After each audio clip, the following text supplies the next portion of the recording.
Жан Фарген Орынғалиұлы. Так, енді неден бастаймыз? Кеше айтқанымдай. Здравствуйте, уважаемые пайщики.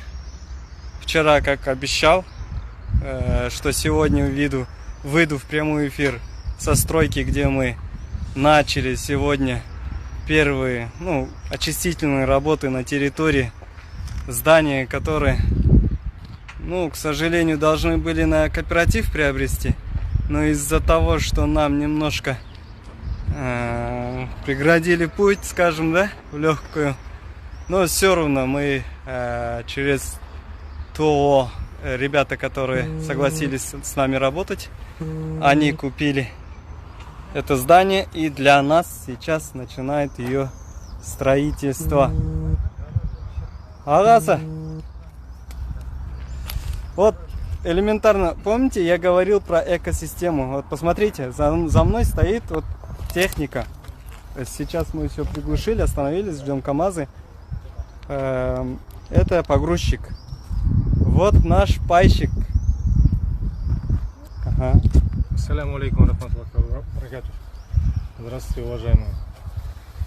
Айтып жіберсеңіздер, қалай, қашан? В июле 2019 года я вступил в кооператив Рой.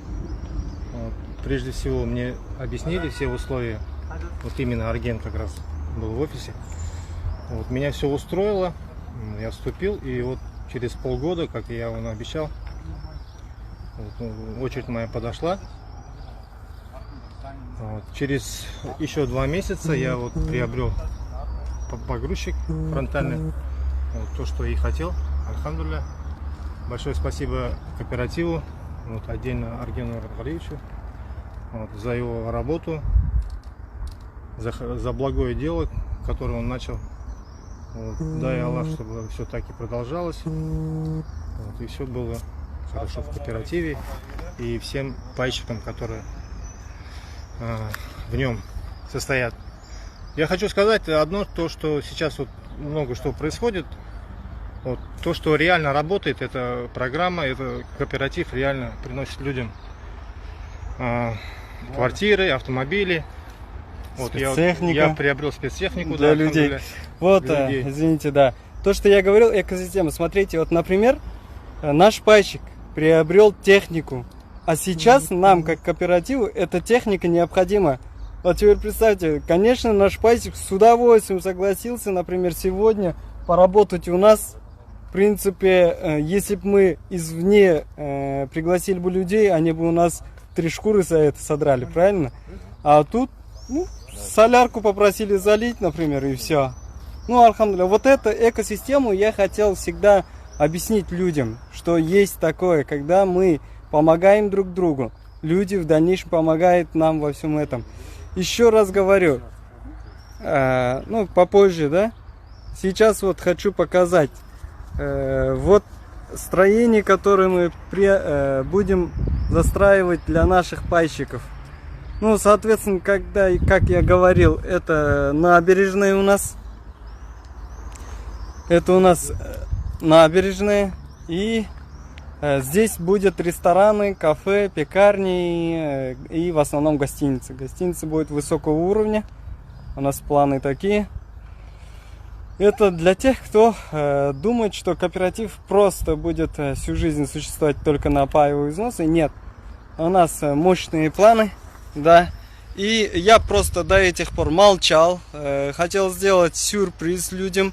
Знаете, да, что некоторые вещи любят тишину.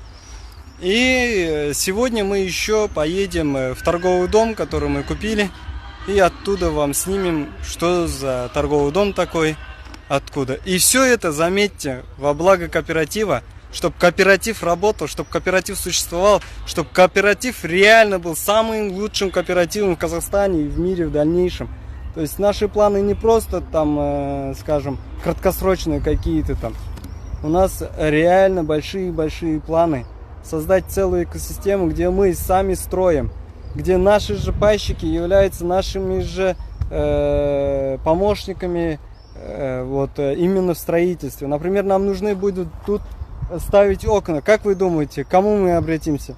соответственно, тому пайщику, которому мы помогли открыть цех по изготовлению оконных рам. Понимаете, да? То есть это все будет на руку нам. Это все будет для нас, это все будет для кооператива, это все будет уменьшать в цене, то есть это сразу уже будет выгода кооперативу. Ну, все это сейчас объяснять, вы, в принципе, люди взрослые, можете просто даже прикинуть и понять, в чем состоит весь этот замысел, да? Кооператив будет работать, потому что изначально ДР, все структуры говорили, что к кооперативу никаких претензий нет. Единственное, сейчас претензии к следователю было из-за того, что он нарушил права граждан.